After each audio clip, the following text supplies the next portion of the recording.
네, 자 이어서 하겠습니다. 자 이번 시간에는 제 61회 FAT 1급 기출문제의 거래자료 입력 문제 지난 시간에 2번까지 풀이해드렸고 이번 시간에 3번부터 같이 해보도록 하겠습니다. 거래자료 입력 문제 3번 문제, 여러분 교재로는 386페이지입니다. 자, 기타 일반 거래이면서 현금 영수증이 있고요. 오른쪽에 자료 설명을 읽어보면은 거래처 회식비를 현금으로 지급하고 받은 영수증이다. 거래 자료를 입력하시오. 이랬습니다. 거래처의 회식비를 우리가 현금으로 지급해 줬으니까 이제 접대를 했다고 봐야 되겠죠. 그래서 접대비 관련 매입세액은 공제를 못 받기 때문에 일반 전표에 8,000원을 다 접대비로 88,000원으로 처리하면 되겠습니다. 자, 현금 영수증에 있는 거래 날짜를 확인해서 입력을 하면 되겠습니다. 3월 20일이죠. 자, 일반 전표 날짜를 3월 20일로 수정하시고 출금, 구분은 출금, 현금 영수증이니까요. 그리고 접대비 813번 코드 써야 되겠고요. 거래처 적요는 생략해도 됩니다. 그리고 차변에다가 88,000원 이렇게 입력하시는 거예요. 88,000원. 그래서 차변의 접대비, 대변의 현금, 이런 거래가 되겠습니다. 다음은 네 번째 문제 해보도록 하겠습니다. 증빙에 의한 전표 입력. 자, 보험증권에 90만원짜리 보험료 표시되어 있습니다. 자료 2번이 있는데 90만원이 보통 예금에서 인출됐습니다. 자료 설명. 자료 1은 상품 보관 창고에 대한 보험에 가입하고 받은 증권입니다. 자료 2는 화재 보험료를 신한은행 보통예금 계좌에서 이체하여 지급한 내역이다. 거래 자료를 입력하시오. 단 비용으로 회계 처리할 것 이랬습니다. 보험료니까 비용으로 처리하라면은 그냥 보험료로 처리하라는 얘기고요. 혹시라도 단 자산으로 회계 처리할 것 하면은 무엇으로 하면 될까요? 선급비용. 예. 자산으로 해라, 회계 처리하라 할 때는 선급 비용으로 하시면 되고요. 비용으로 처리하라 그러면 그냥 보험료 하시면 됩니다. 자, 이 보험료는 상품 보관 창고의 보험료잖아요. 그러니까 800번대 판매관리비로 보험료 선택하셔야 돼요. 자, 그러면 입력하겠습니다. 통장의 거래 날짜인 7월 1일자로 입력해 주면 되겠죠. 자, 일반 전표 날짜를 7월 1일로 수정하시고요. 3번 차변 보험료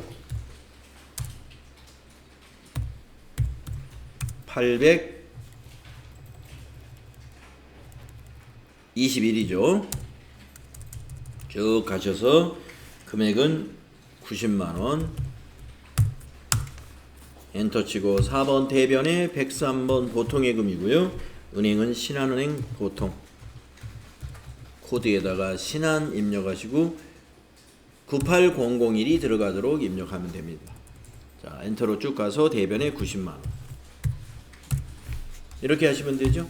네, 차변에 보험료, 대변에 보통예금. 자, 다음은 이제 5번으로 넘어가 보겠습니다. 통장 사본에 의한 거래 입력.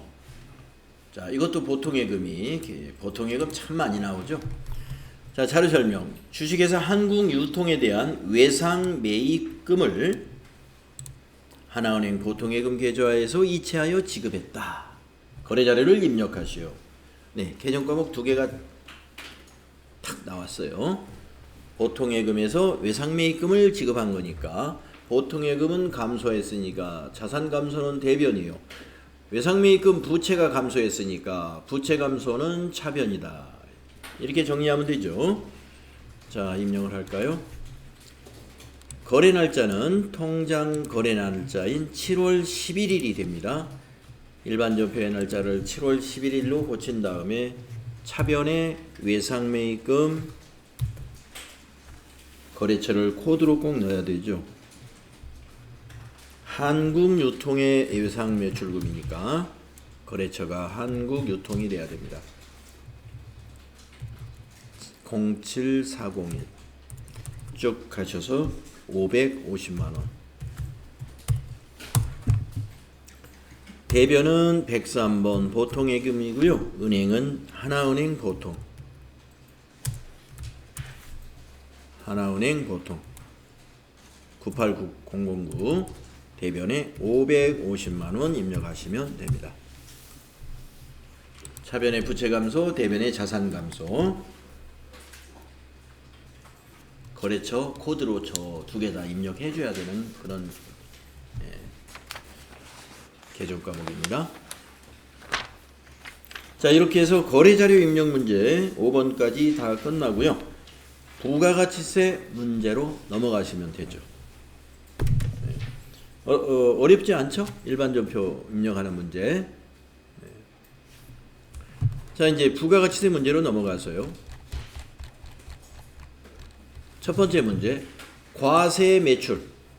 과세 매출 11번 얘기하는 거고요. 전자세금 계산서 발행해라. 자, 복수거래네요. 거래 날짜는 여기 있습니다.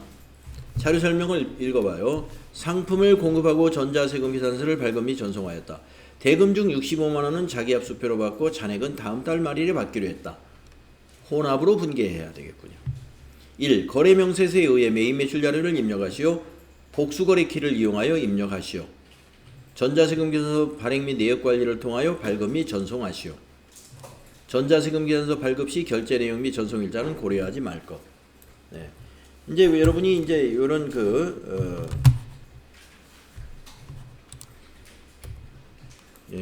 이러한 왜 이렇게 나오지?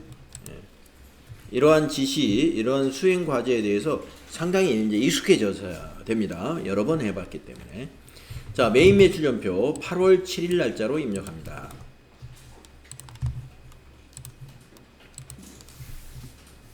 매입 매출전표 8월 7일로 날짜 입력하시고 유형에서 11번 키보드로 저는 입력을 해요. 마우스를 잘 안 쓰는 편입니다. 유형 입력할 때는 마우스는 잘못하면 그 옆에 거를 클릭하는 수도 있어서 저는 숫자로 입력하는 거예요. 네. 그게 정확하기 때문에. 자, 품명에다가 두 줄 이상이니까 저 상단에 있는 복수거래를 마우스로 클릭합니다. 네, 그런 다음에 품명에다가 우드 테이블.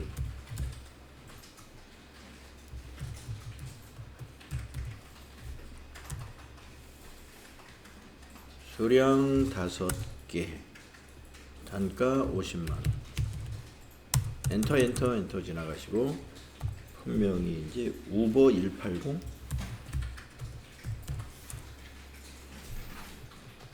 10개. 단가는 40만원.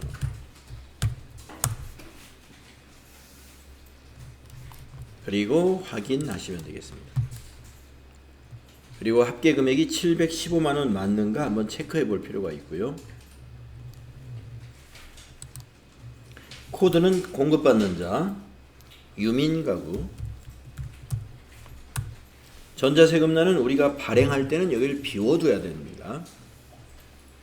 분계는 혼합으로 해야 되죠. 3번 혼합하신 다음에 대변의 부가세의 수금과 상품 매출은 그대로 쓰시면 되고, 세 번째 줄에 차변을 입력한 다음에 3번 차변, 자기압수표를 받은 거는 현금이죠. 그래서 101번 현금이고요. 65만원 입력하시고 엔터한 다음에 또 3번 차변, 잔액은 다음 달 말일에 받기로 했으므로 108번이죠. 108번 외상매출금. 잔액은 여기 표시되는 잔액입니다. 차액이라고 표시되는 게 650만원 표시되고 있죠. 650만원 여기다 입력해주면 돼요. 그리고 마지막에 탭키를 눌러서 거래처 코드 수정할 곳이 없는가, 그리고 차변하고 대변의 금액이 딱 일치하는지 이런 것을 확인한 다음에 수행과제 2번을 하게 됩니다. 네, 거래처 고칠 거는 없죠. 그러면 이제 수행과제 2번은 전자세금 계산서 발행 및 내역 관리에서 발급 전송하는 일을 하는 거예요. 네, 그래서 전체 메뉴에 나가가지고 부가세 2번에서 전자세금 계산서 발행 및 내역 관리 클릭을 합니다. 클릭한 다음에 여기다 날짜를 8월 7일로 조회해야죠. 8월 7일부터 8월 7일.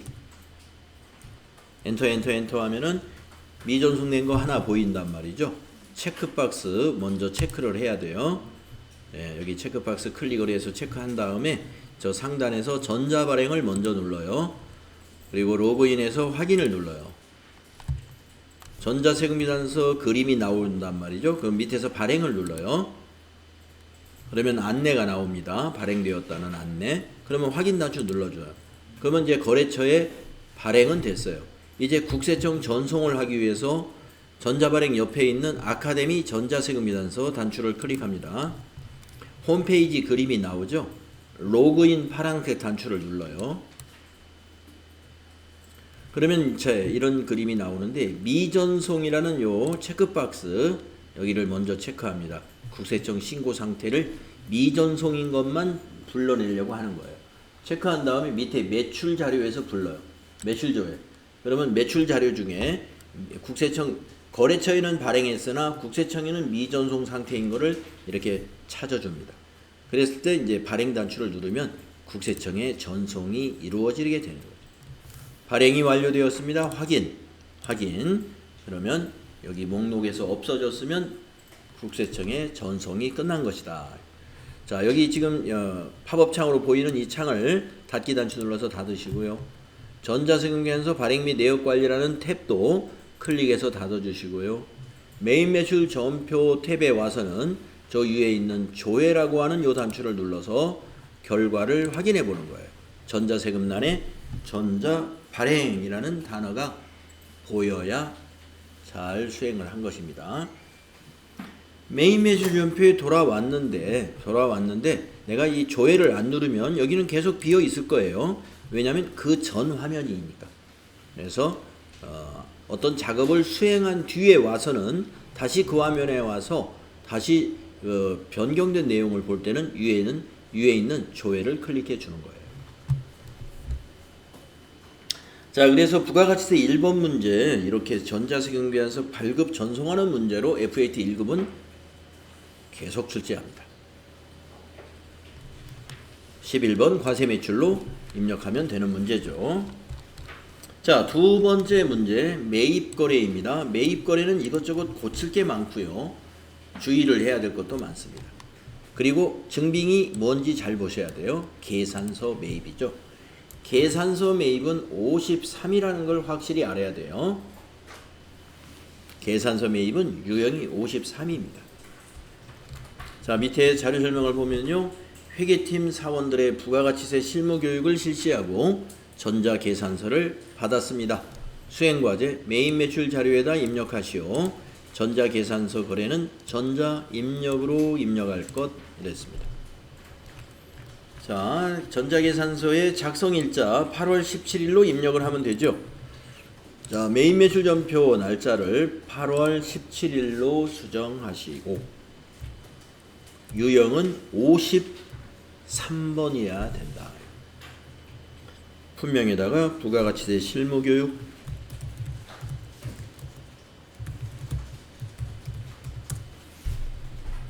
수량 3 단가 30만원 합계 90만원이고요. 거래처는 공급자 한국학원이 거래처입니다. 한국학원. 전자계산서는 전자입력으로 입력할 것 하고 수행과제에서 지시했죠. 1. 전자입력. 자, 분계는 자료 설명에는 없어요. 그럴 때는 계산서 하단을 보고 우리가 판단하는 겁니다.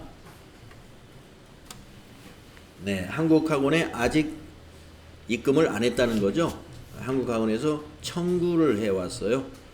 자, 우리가 교육비를 외상 매입금이라고 하지 않죠. 그래서 이건 외상분계 하지 마시고 혼합으로 3번 혼합. 그리고 상품이 상품 차변 계정으로 되어 있잖아요. 이걸 교육훈련비로 개정과목 코드를 바꿔야 돼요. 교육훈련비 800번대로 바꿔주셔야 돼요. 825. 그리고 내려와서 두 번째 줄에 대변이, 자, 교육비를 아직 지급하지 않은 부채는 개정과목이 뭐죠? 미지급금이죠. 그래서 미지 253번 미지급금. 금액은 90만원 입력하시고 마지막에 탭키를 뚝 쳐가지고 거래처가 올바로 여기 있는 거래처하고 똑같이 잘 됐는지, 차변과 대변의 합계는 딱 맞는지를 확인해야 된다. 그래서 매입거래가 밑에 고치는 게 많아요. 지금도 상품을 교육훈련비로 고쳤죠. 대변의 미지급금 이렇게 수동으로 입력했잖아요. 매출보다 매입 쪽이 밑에 분계를 잘 고쳐내야 됩니다. 다음 세 번째 부가가치세 문제 3번으로 가보겠습니다. 매출거래입니다. 네, 근데 우리 회사는 그 인테리어 소품을 파는 회사인데 공기청정기를 팔았네요. 네, 그러니까 아하, 이거는 일반적인 재고자산, 즉 상품의 매출은 아니구나 하는 것을 알 수가 있어요. 자, 자료 설명을 읽어보면요. 매장에서 사용 중인 공기청정기를 매각하고 발급한 전자세금계산서이며 대금은 전액 우리은행 보통예금 계좌로 받았어요. 예, 보통예금 차변. 매각 직전의 장부내역은 다음과 같습니다. 자, 이 우리 회사 공기청정기가 1000만원에 산 거예요. 이렇게 비싸요. 네. 1000만원에 산 공기청정기를 그동안 감가상각을 400만원을 했습니다. 그러면 장부금액은 600만원이죠? 네. 이걸 얼마에 팔았어요? 500에 팔았군요. 장부금액 600만원인 비품을 500만원에 처분했다면 100만원 손해본 거죠. 자, 수행과제 보시겠습니다. 메인 매출 자료를 입력하시오. 전자세금계산서 거래는 전자입력으로 입력할 것. 유형자산 처분에 관한 문제를 냈어요. 분계가 제일 복잡한 겁니다. 이게. 예. FAT 1급에서 나오는 출제하는 문제 중에서는 이 유형자산 처분 문제가 제가 보기에는 제일 복잡해요. 그래서 이건 나올 확률이 매우 높기 때문에 반복적으로 연습을 해서 유형자산 처분에 관한 어떤 문제가 나와도 쫙 해낼 수 있어야 돼요. 자, 여러분이 어느 정도 숙달되신 분도 있을 거고요. 아직 덜 숙달되신 분도 있을 텐데, 숙달이 덜 되신 분은 이 문제를 반복적으로 좀 연습해 주세요. 자, 여기 작성일자 9월 10일입니다. 자, 메인 매출 전표에 날짜를 9월 10일로 고칩니다. 자, 유형은 세금계산서 발급한 것은 다 11번이라고 알고 있죠? 네, 11번이 돼야 됩니다. 유형이 11.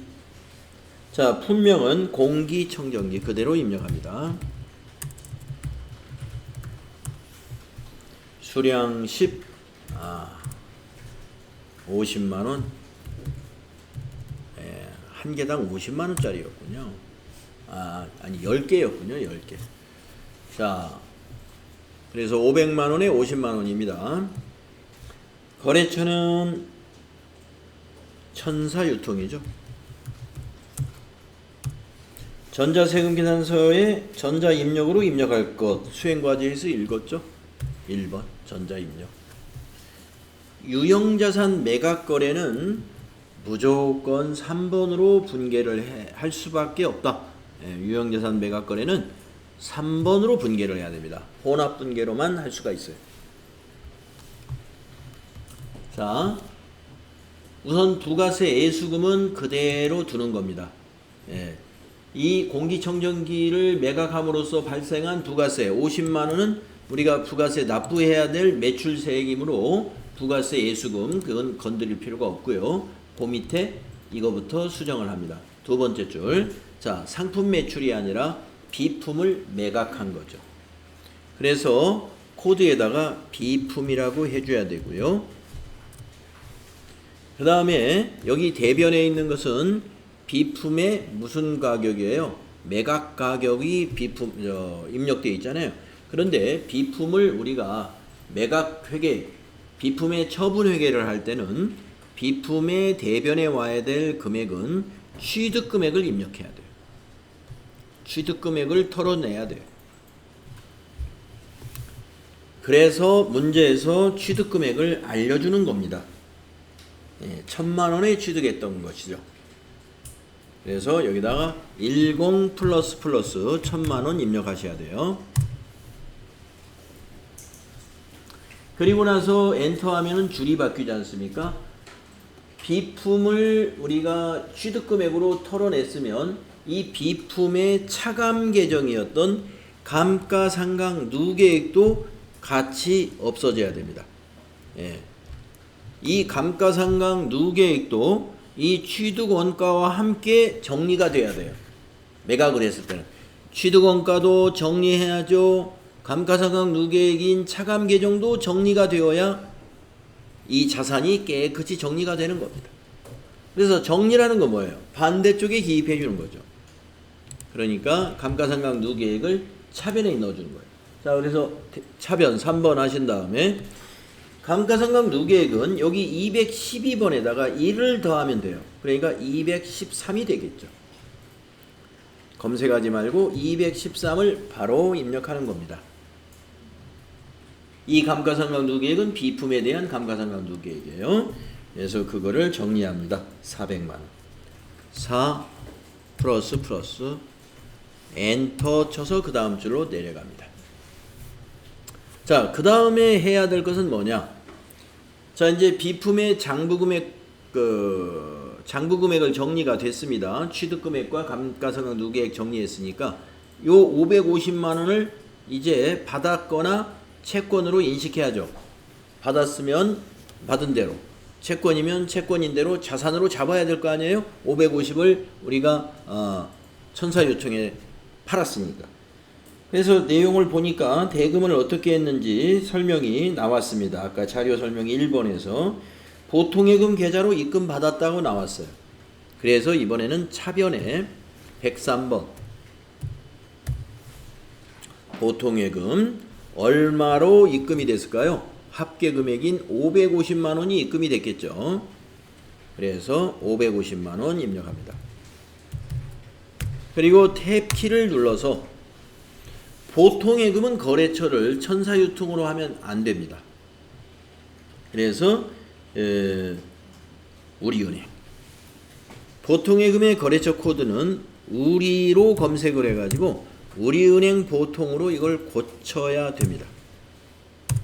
꼭 수정하시고 밑으로 내려와서 마지막 5번째 줄. 자, 마지막 5번째 줄에서 우리가 해야 할 것은 여기 밑에 보이는 차액 100만 원에 대한 회계 처리를 해줘야 돼요. 이 차액은 뭐였냐면은 이 비품의 장부 금액이 600만 원이었죠. 장부 금액은 뭐예요? 취득 금액 마이너스 감가상각 누계액. 그게 장부 금액이에요. 그래서 장부 금액과 이 공급가액이 뭐예요? 처분 금액이에요. 자, 이 처분 금액에서 요 장부 금액을 빼는 것이 뭐예요? 그게 이익이면 양수로 나왔으면 유형자산 처분 이익이요, 음수로 나왔으면 유형자산 처분 손실입니다. 그래서 지금은 장부 금액보다 더 낮은 가격으로 처분을 했기 때문에 여기 차액이 지금 뭐 음수로 나왔죠. 예, 마이너스가 났다 이거죠. 그래서 마이너스는 비용이에요. 그래서 차변에다가 유형으로 검색을 하셔가지고 유형자산 처분 손실이 되고요. 만약에 차액이 양수로 나왔으면 대변을 구분해 대변한 다음에 유형자산 처분 이익으로 하면 되겠죠. 지금은 유형자산 처분 손실입니다. 950번 확인. 100만원 입력하십니다. 그리고 마지막에 탭키를 누르셔가지고 혹시 보통예금 거래처 안 고쳤는지 확인해 보시고 차변과 대변의 합계가 일치하는지 확인을 해 보셔야 된다는 것입니다. 그렇죠? 자, 그래서 지금 그 유형자산 처분 거래의 경우에는 뭐 위에 그 부가세 신고와 관련된 자료를 입력하는 것은 어떤 거래나 다 똑같습니다만은 밑에 분계가 이렇게 최소 5줄. 네. 부가세 이수금, 비품, 감가상각누계, 보통예금, 유형자산 처분 손실. 최소 5줄이 들어가기 때문에 이게 자칫하면 오락가락, 정리가 잘 못 될 수가 있어요. 그래서 제가 여러분에게 요 유형자산 처분 거래를 몇 번 설명했을 텐데 계속 설명할 때마다 제가 입력하는 순서가 어때요? 항상 똑같아요. 입력하는 순서를 똑같이 해가지고 제가 설명을 합니다. 여러분도 이와 같이 똑같이 순서를 정해놓고 연습을 하는 게 좋습니다. 순서를 정해놓고 연습을 하는 게 좋아요.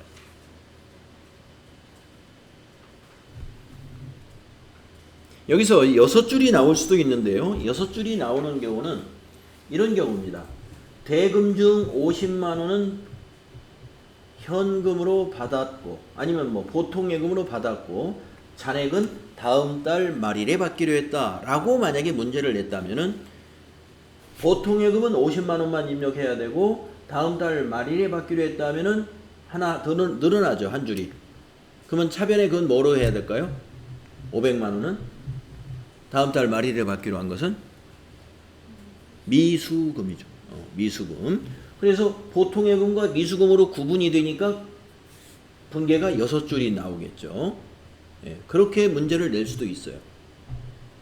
우리가 이 문제를 조금 까다롭게 내야 되겠다 그러면은 대금 중 50만원은 계좌 보통예금으로 입금받았으며 잔액은 다음 달 말일에 받기로 했다. 이렇게 문제를 내면 여기가 두 개로 나눠져야 돼요. 보통예금 50만원, 미수금 500만원. 그러면 6줄이 되죠. 그러면 좀 더 복잡해지는 거죠. 네. 자, FLT 1급에서 회계처리 문제에서는 이와 같이 한 건의 전표가 5줄이 되는 이런 전표는 제가 지금 말씀드린 대로 유형자산 처분 거래를 문제로 낼 때 해당이 되는 것 같아요. 이렇게 복잡한 것은 유형자산 처분에 관련된 회계처리만 해당이 된다. 이렇게 보면 됩니다. 다음에 이제 4번으로 가보겠습니다.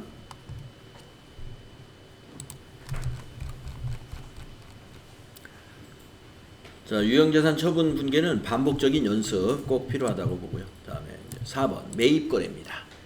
자, 세금계산서 매입이잖아요. 유형이 둘 중에 하나입니다. 이 세금을 공제받을 수 있는 것은 51번 유형으로 입력을 해야 되고요. 이 세금을 공제 못 받는 거라면 54번으로 해야 돼요. 자료 설명을 읽어봅니다. 신규 매장 건설을 위한 토지 평탄화 작업을 의뢰하고 대금은 국민은행 보통예금 계좌에서 이체하여 지급했습니다. 자본적 지출로 처리해라. 자산으로 처리해라 이 말입니다.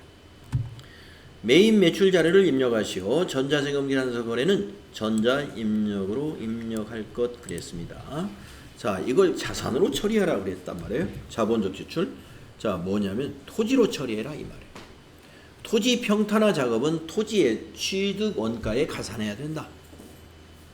그런 것이죠. 그래서 우리가 이 매입세 불공제 받지 못하는 내용 중에 보면은 내용 중에 보면은 토지의 자본적 지출이라는 내용이 있어요. 이게 바로 토지의 자본적 지출입니다. 그래서 이거 매입세 공제를 못 받습니다.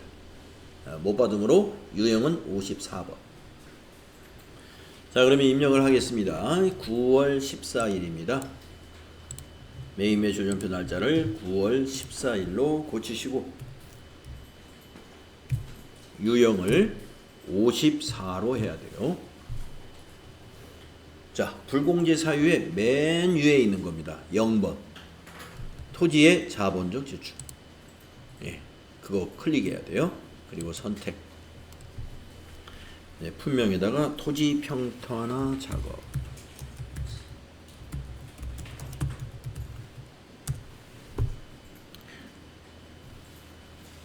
공급가액에다가 1000만원.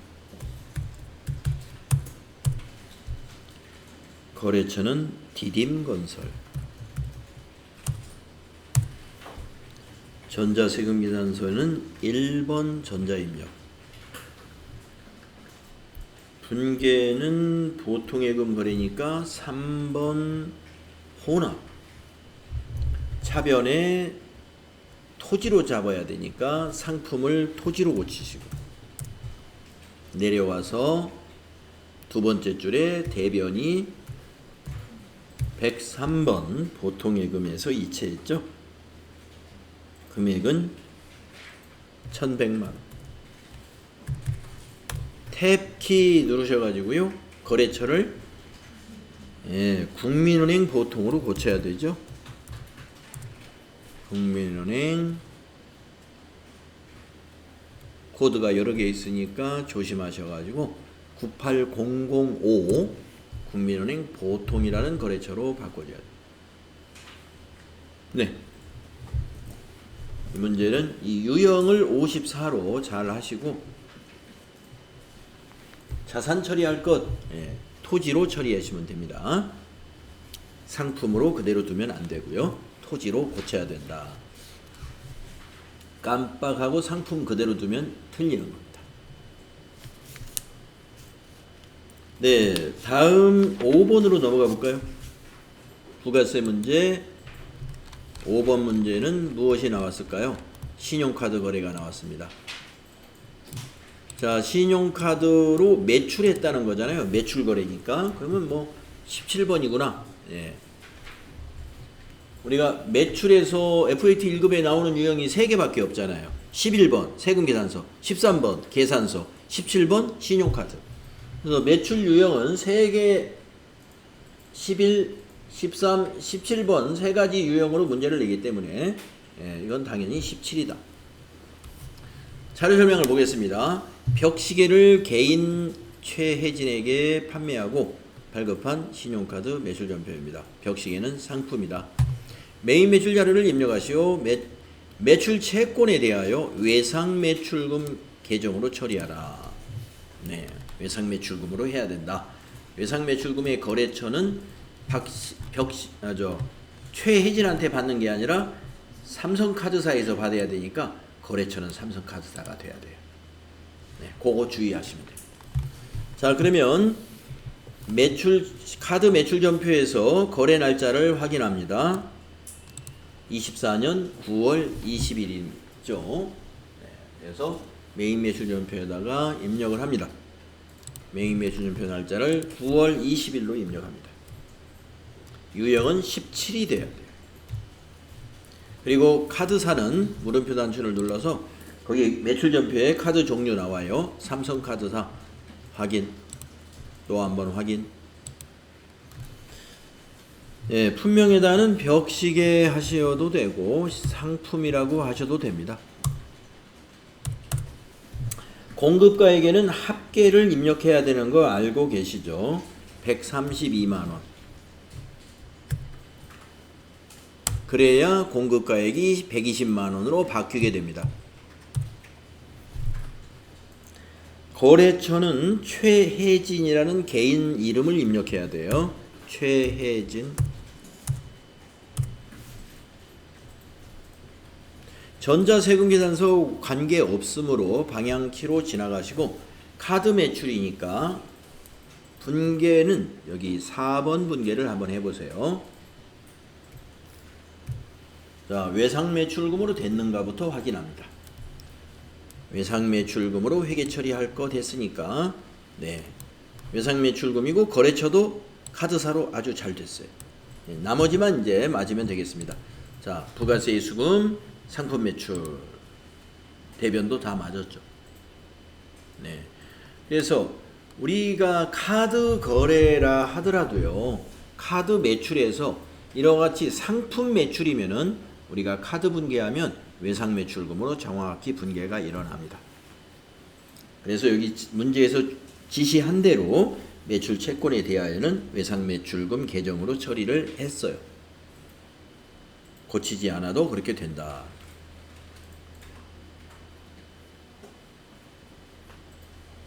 네.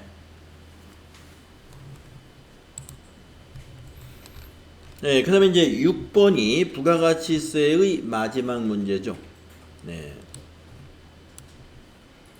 자, 보통예금 거래네요. 60회도 이것이 나왔는데 61회도 이게 나오네요. 자, 자료 설명. 제1기 부가가치세 확정신고 납부세액을 신한은행 보통예금에서 이체하여 납부했다. 6월 30일에 입력된 일반전표를 참고하여 납부세액에 대한 회계 처리를 하시오 이랬습니다. 네, 납부세액에 대한 회계 처리 여러분 아주 많이 해봤네요. 이제 자, 대변의 보통예금이고요.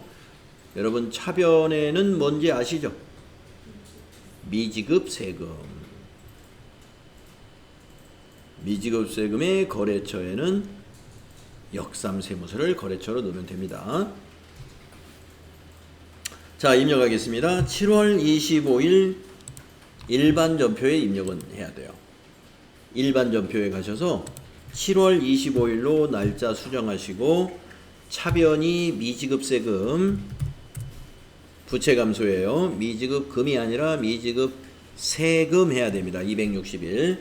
거래처는 세무로 입력을 해서 역삼세무서 5900번 쭉 가가지고 329만 1000원 3291 플러스 입력하시고 엔터.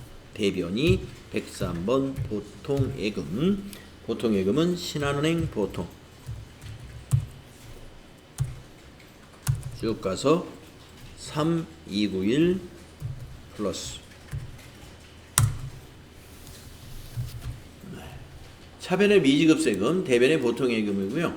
미지급세금의 거래처 코드는 역삼세무서, 보통예금의 거래처 코드는 신한은행 보통이 들어가도록 해야 돼요. 네. 그래서 부가가치세 6번 문제, 부가세 정리 문제가 안 나오고 지금 그 다음 달 25일 날 부가세를 납부하는 문제가 연속적으로 출제가 되었네요. 그러면 62회는 아마 정리 문제를 냈겠네요. 62회 문제 나중에 보시면 매번 같은 문제가 나오진 않을 겁니다. 자, 그러면은 이제 결산 문제로 넘어가 보겠습니다. 61회의 결산 문제는 어떻게 나왔을까요? 1번 수동결산 및 자동결산. 결산 자료를 보겠습니다. 1. 결산 현재 정기예금에 대한 기간경과분 미수이자 60만원을 계상하다. 이거는 수동분계로 해야 돼요. 예. 자, 2번 기말상품 재고액 입력하는 거 자동분계. 3번 이익잉여금 처분에 대한 거, 이거는 이제 결산 끝나고 나중에 하는 문제이죠. 자, 수행과제 1번 보시면은 수동결산 또는 자동결산 메뉴를 이용하여 결산을 완료하시오. 1번이 여기 1번과 2번 이 두 가지를 하라는 거고요. 그걸 하고 나서 2번 손익계산서 작성하고 이익잉여금 처분계산서 작성하고 재무상태표 작성하고 해서 마치는 겁니다. 자, 먼저 수동분계를 하겠습니다. 자, 예금에 대한 이자니까 이자 비용인가요? 이자 수익인가요? 네, 수익입니다. 이 이자 수익을 계상해라 이거예요. 계상. 그러면 이자 수익은 대변에다가 계상, 증가를 발생을 시켜야죠. 그래서 이자 수익 대변이고요. 자, 차변에 오는 것은 우리가 60만원을 수익으로 계상은 하지만 예금이 아직 만기가 안 됐기 때문에 만기 때 이건 받아야 되는 거예요. 그래서 이번 결산 때는 이걸 미수 수익으로 자산 잡아두는 겁니다. 그래서 차변이 미수수익, 대변이 이자수익 이렇게 됩니다. 그래서 미수수익, 이자수익 이러한 분계를 우리는 수익의 예상이라고 하죠. 여기서 계상이라고 했습니다만은 이러한 정리분계를 우리가 수익의 예상이다. 이렇게 해서 우리가 공부했었어요.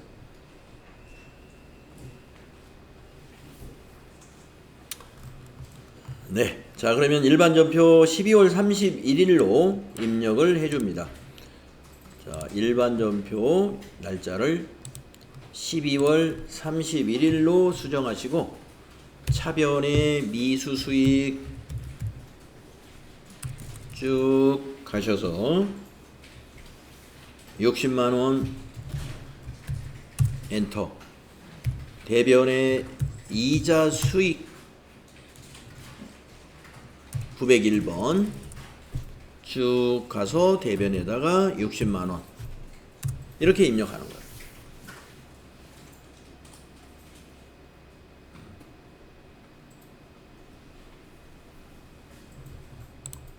이해가 되시죠?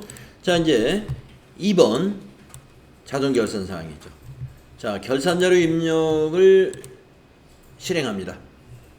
결산 재무제표에 결산자료 입력 클릭하시고 1월부터 12월 경비 선택 창이 나오면 확인해서 지나가시면 되고요. 기말 상품 재고액 요거 하나만 입력하면 되죠. 자, 결산자료 2번에 주어진 기말 상품 재고액 4,100만원을 여기다 입력해 주면 돼요. 41 플러스 엔터. 그러면 상품 매출원가에서 기말 상품 재고액이 공제돼서 결정이 됩니다. 자, 매출원가가 결정이 됐고요. 이제 전표 추가를 눌러서 상품 매출원가 대체 분계가 자동으로 만들어지게 하면 됩니다. 자, 전표 추가. 그리고 추가하시겠습니까? 예, 확인 하시면 수행과제 1번까지 했고요. 이제 수행과제 2번을 해보도록 하겠습니다. 손익계산서를 작성해야죠. 전체 메뉴에 가서 손익계산서 12월달 네, 작성됐습니다. 그 다음에 이익잉여금 처분계산서를 작성해야죠. 자, 전체 메뉴에 가서 이익잉여금 처분계산서 클릭합니다. 이때 아니요 하라고 그랬죠. 저장된 데이터 불러오겠습니까? 하여서 아니요. 그래야 재작성 된다고 그랬고요. 거기 당기분과 전기분의 날짜를 위에다가 입력합니다. 위에 2025년 0227 2024년 0227 이 날짜가 그 회사의 주주총회를 하는 날이에요. 2월 27일이라고 입력한 것이.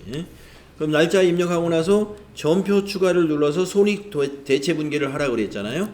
저 위에 있는 전표 추가를 또 클릭해 줘야 됩니다. 이거 안 해주면 재무상태표에서 에러가 나요. 이거 안 눌렀어도. 자, 확인해서 5건을 추가해 주었습니다. 여기까지 침착하게 잘 했으면 이제 마지막으로 재무상태표, 결산 재무제표에 있는 재무상태표를 12월로 딱 작성을 했을 때 에러 없이 딱 작성이 되면 성공하시고. 네. 그래서 60일의 결산 문제, 네, 이렇게 수동 결산 하나, 그 다음에 자동 결산에서도 기말상품 재고액 하나만 입력하면 입력하고 전표 추가 누르는 걸로 문제를 출제했구나. 쉽게 낸 겁니다. 그리고 나서 이제 여러분이 부지런히 답안을 작성해야 돼요. 예, 작업은 이제 끝났습니다. 작업을 마쳤으면 이제는 득점을 하기 위해서 답안을 작성해야 돼요. 그래서 이제 앞에서 이론이 10문제 1번부터 10번은 답안을 다 작성했다고 보고요. 혹시 1번부터 10번까지 문제 풀면서 어려운 게 있어서 비워놓은 게 있었다 그러면 뭐 비워놨다가 요거 풀다가 나중에 제출할 때 거기 가서 풀면 됩니다. 자, 이제 11번부터 풀겠습니다. 거래처 등록을 조회해서 한라 장식의 거래처 등록 관련 내용으로 옳지 않은 걸 찾아라. 자, 자, 그러면 거래처 등록이라는 메뉴를 가서요.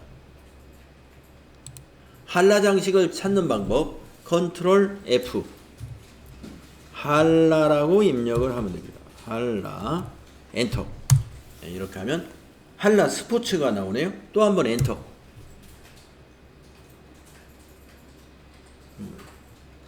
한라 장식. 장식으로 검색해 볼까요? 장식 없는데?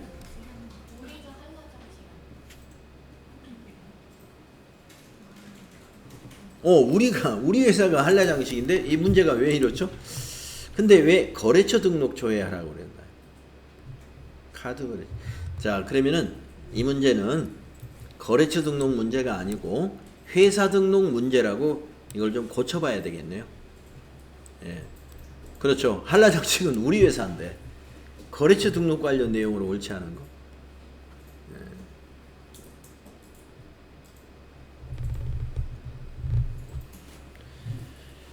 네, 그래서 이것은 회사 등록 문제라고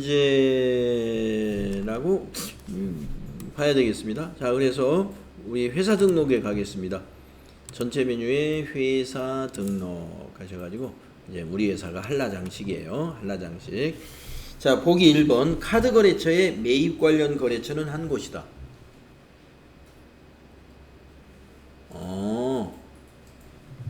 그러면 거래처 등록 가야 되겠네요. 자, 우리 회사에 거래처 등록에 가서 카드 거래처를 봐야 되겠네요. 카드 거래처. 네, 거래처 등록에서 보는 거 맞네요. 네, 괜히 그걸 고치라고 그래요. 거래처 등록에서 봐야 되게끔 보기가 나왔네요. 자, 카드 거래처에 가서요. 매입 관련 거래처가 한 곳인가? 아니네요. 여러 곳이 있어요. 그래서 1번이 답입니다. 매입 관련 거래처는 여러 개 있었어요. 그래서 마우스로 답을 1번 클릭하시면 되겠습니다.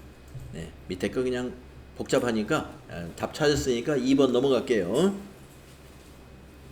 다음에 12번 거래처 원장을 조회하라. 7월 말 251번 외상매입금의 거래처 중 잔액이 옳지 않은 것은. 네, 그러면은 거래처 원장으로 가볼까요?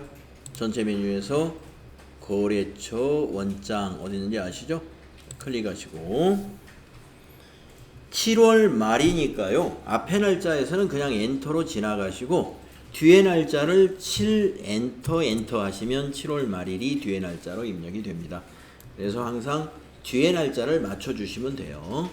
자, 계정 과목은 251이라고 코드 알려줬으니까 여기다 251 외상매입금. 거래처는 전체를 봐야 되니까 엔터를 계속 칩니다.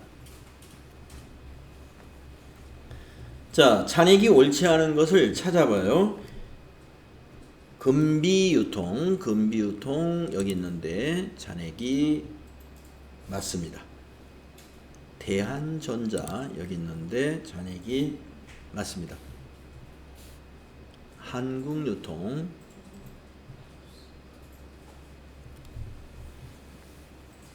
여기 있는데 잔액이 제로입니다. 그래서 한국유통이 틀렸죠. 잔액란이 비어있다는 것은 제로라는 뜻인데요. 그래서 답이 3번 마우스로 클릭하면 되죠. 다음 13번 총계정 원장 조회 문제입니다. 네, 그러면 총계정 원장을 실행을 해볼까요? 전체 메뉴에 가서요. 여기 있습니다. 총계정 원장. 네, 계정 과목 전체를 한번 볼까요? 엔터. 자, 왼쪽에서 맨 꼭대기에 있는 게 현금이에요. 그래서 13번 문제를 보면 101번 현금에 월별 출금된 대변 금액으로 옳지 않은 것은. 자, 현금의 대변은 출금입니다. 1월 맞죠? 473699. 2월 2782 틀렸네요. 2월이 옳지 않은 것은 2월입니다. 2월이 틀렸어요. 답이 2번입니다. 답이 2번. 그 다음에 14번 문제 보겠습니다. 합계잔액 시산표를 조회하라. 8월 말로 조회하라 그랬으니까 8월로 조회하시면 됩니다. 자, 합계 전액 시산표를 실행하시고 8월 입력하시고 엔터 하십니다. 미지급금 유동부채에서 찾을 수 있죠. 아래로 내려가서 유동부채에 있는 미지급금 부채의 잔액은 대변입니다. 120-439-140을 컨트롤 C, 컨트롤 V로 답안을 작성하면 되죠. 다음 15번 계정별 원장입니다. 자, 계정별 원장을 열어볼까요? 계정별 원장. 9월 말이니까 앞에 날짜에서는 그냥 엔터 하시고 뒤에 날짜를 9 엔터 그 다음에 108번이라고 알려줬어요. 108번 계정과목 108번 뒤에도 108번 그리고 금액은 전체에서 엔터.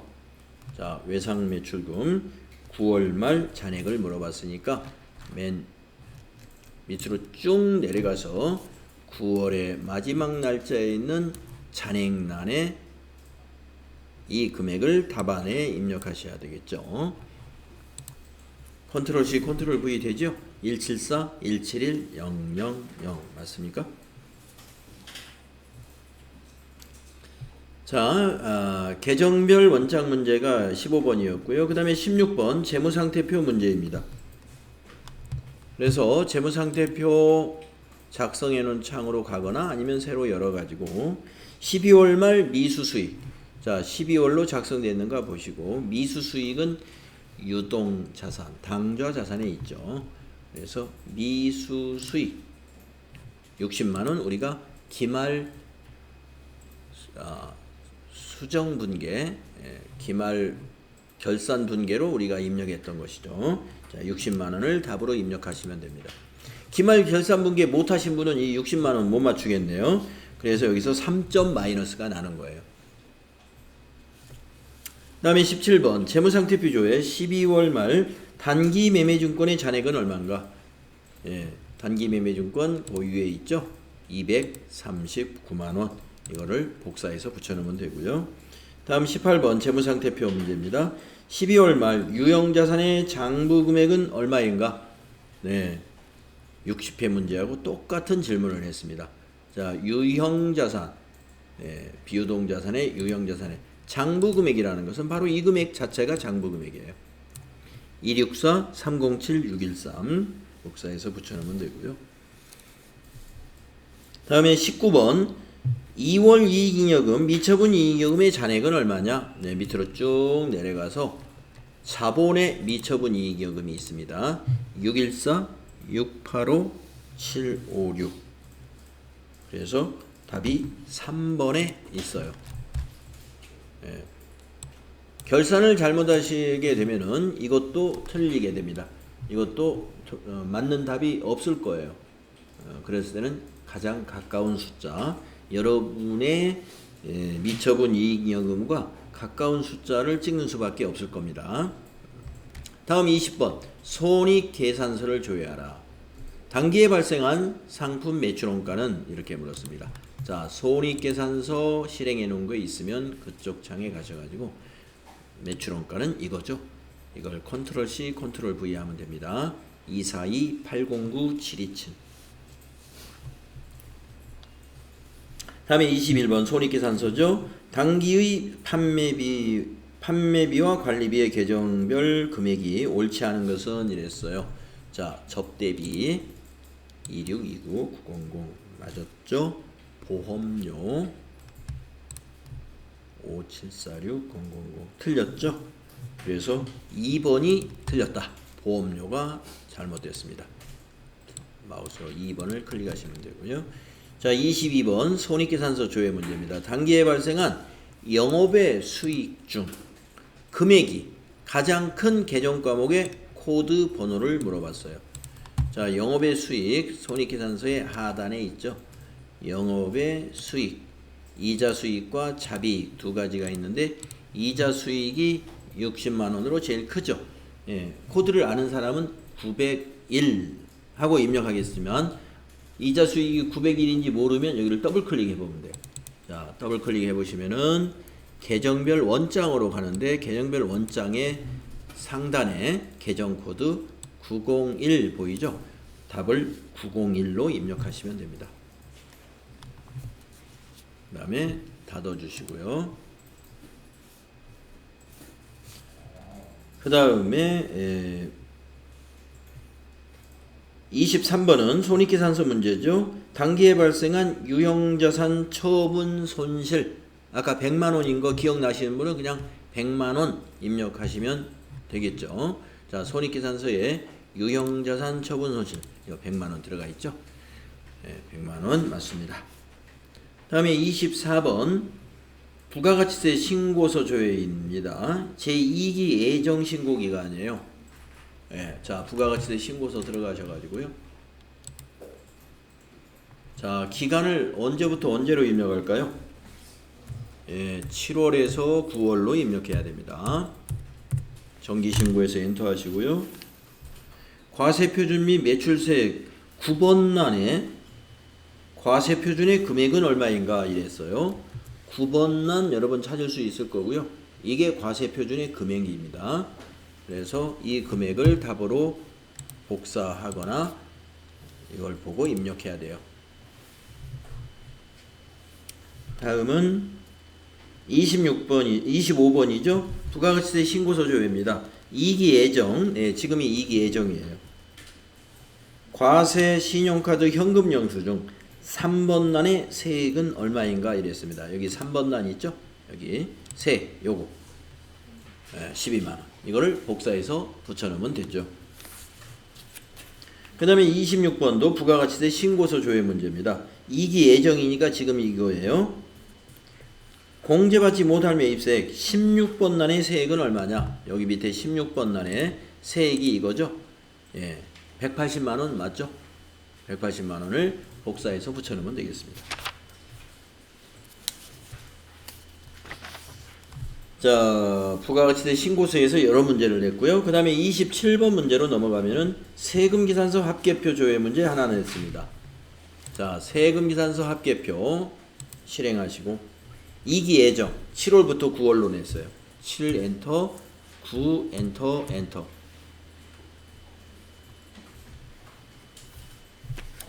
예, 7월부터 9월로 문제를 많이 냈는데 바로 우리가 앞에서 부가가치세 문제들이 다 7월부터 9월 전표들이었어요. 그래서 앞에 부가가치세 매입매출 전표를 잘못 입력하면 여기에서 점수를 많이 놓칠 것 같습니다. 자, 그래서 지금 7번이죠. 2기 예정에 전자매출 세금계산서의 세액은 얼마냐? 자, 전자매출 세액, 요 부가세를 말하는 거죠. 68852,000 맞습니까? 네, 68852,000 답안으로 입력하시면 되고요. 다음에 28번 계산서 합계표에서 또 한 문제 냈습니다. 계산서 합계표는 세금계산서 합계표 바로 밑에 있죠. 클릭하시고요. 2기 예정이니까 이것도 7월부터 9월입니다. 7월부터 9월로 문제를 대부분 냈군요. 전자 매입계산서의 공급가액은 얼마냐? 매입이니까 밑에입니다. 밑에. 위에는 매출, 아래가 매입. 그래서 전자 매입의 공급가액 140만원이죠. 140만원을 답으로 입력해야 되겠습니다. 다음에 29번 문제를 보면은요. 29번은 예적금 현황에서 조회하라. 12월 말 은행별 보통예금 잔액을 물어봤습니다. 그러면 예적금 현황 자금관리에 있죠. 그래서 여기 예적금 현황 클릭하시고 12월 말일로 입력을 하면 되죠. 12월 엔터 치면 됩니다. 자, 신한은행 보통 맞는가 볼까요? 신한은행 보통 433712 맞습니다. 틀렸네요. 10만원 차이가 나죠? 예. 2번 우리은행 보통은 2555 틀렸죠. 국민은행 보통은 20905 틀렸죠. 하나은행이 맞았나요? 4315 맞았습니다. 그래서 옳은 것은 하나은행이 4번에 있죠. 그래서 답이 4번이 되겠습니다. 자, 30번 문제 보겠습니다. 영수증 수취명세서를 조회해서 12번 명세서 제출 대상의 금액이 얼마인가. 자, 영수증 수취명세서 우리가 아까 앞 시간에서 작성해 가지고 저장해 두었었죠. 자, 여기 있습니다. 영수증 수취명세서 1번 탭을 눌러야 돼요. 1번 탭을 눌러서 12번 명세서 제출 대상이라는 것이 이 자리에 있어요. 거기에 금액을 물었으니까 275000 컨트롤 C 컨트롤 V로 입력할 수 있겠습니다. 네, 평가 문제 30번까지 하면은 62점이에요. 그래서 앞에 이론이 30점, 이게 62점. 현재 92점을 해결했고요. 이제 8점을 남겨놓고 있습니다. 자, 회계정보 분석이 8점입니다.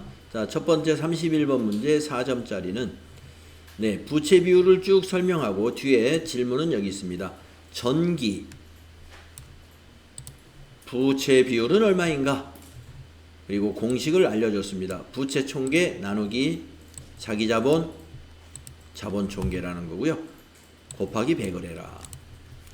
자, 그러면 재무상태표를 조회하겠습니다. 아까 조회해 놓은 곳 있으시면 거기를 가셔도 되고요. 다시 실행을 해도 됩니다. 자, 재무상태표에 왔어요.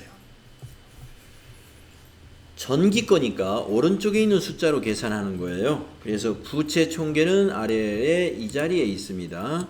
143318000 이 셀에서 마우스 오른쪽 버튼 계산기. 자, 첫 번째 줄을 클릭하고 현재 금액 추가 143318 입력되죠? 그 다음에 두 번째 줄 한 줄 필요 없는 줄이니까 라인 삭제. 왼쪽에 라인 삭제. 그 다음에 나누기로 바꿔요. 요 F 나누기. 여기 부호를. 나누기로 바꾼 다음에 자본 총계 어디 있습니까? 요 밑에 있죠? 여기 272807000 자본 총계 찾으셨으면 금액 추가 클릭하고 그 다음에 곱하기로 바꿔요. 그 다음에 100 엔터 52가 나오네요. 그래서 답은 1번이다. 52가 나오죠. 지금 요 계산하는 게 나는 손계산기보다 난 느린 것 같다 하면은 손계산기 쓰는 게 좋습니다.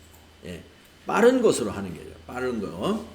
그래서 여러분이 딱 판단하셔가지고 나는 이거 마우스로 이렇게 계산하는 게 더 시간이 더 걸리는 것 같은데 그러면 손계산기로 계산하시면 돼요. 자, 두 번째도 문제는 이겁니다. 전기분 유동비율을 계산하면 얼마냐? 이 문제죠. 유동자산 나누기 유동부채 해가지고 곱하기 100을 해라. 자, 재무상태표 지금 열어놨죠? 자, 전기분 겁니다. 그래서 유동자산 저 위에 가면 있죠. 유동자산 이거죠. 이 자리. 여기서 마우스 오른쪽 버튼 계산기. 1번 금액 클릭하고 현재 금액 추가. 현재 라인 하나 지우고 나누기 클릭한 다음에 유동부채 아래로 좀 내려가야죠. 유동부채 여기 있죠. 8131800 이걸 클릭한 다음에 현재 금액 추가 그 다음에 곱하기 연산자로 바꾸고 100 엔터 411이 나오네요. 예, 그래서 우리 회사의 전기 유동 비율은 매우 좋구나. 예, 411 나왔으니까요. 그래서 거기에서 2번 클릭해 줍니다.